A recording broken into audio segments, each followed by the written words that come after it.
جہنم کی آگ سے ڈال بننے والا ذکر۔ بسم اللہ الرحمن الرحیم۔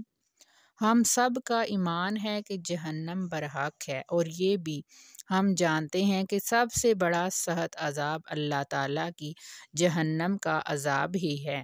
اللہ کی عزت کی قسم، یہ مبارک کلمات اور ان کے فوائد اس قدر ہمہ جہت ہیں کہ ان کی وجہ سے مومن بندے کو جہنم کی آگ سے بچا لیا جائے گا۔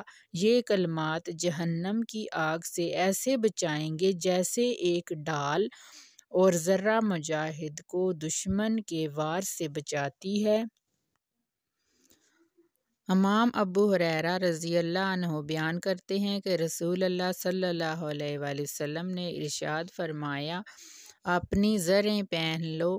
صحابہ نے کہا، اللہ کے رسول، کیا کوئی دشمن آ گیا ہے؟ آپ صلی اللہ علیہ وسلم نے فرمایا، نہیں، بلکہ آگ سے بچنے کے لیے اپنی زرہ پہن لو اور کہو، سبحان اللہ والحمد للہ ولا الہ الا اللہ واللہ اکبر، کیونکہ یہ کلمات قیامت والے دن نجات دلانے والے اور آگے کرنے والے ہوں گے، اور یہی کلمات باقی رہنے والی نیکیاں ہیں۔ اس حدیث سے معلوم ہوا کہ جس سچے موحد اور مسلمان نے ان کلمات کو اپنا ورد بنا لیا ہے، گویا کہ اس نے ایک ایسی مضبوط زرہ پہن لی ہے جس کی وجہ سے وہ جہنم کی آگ سے بھی محفوظ رہے گا۔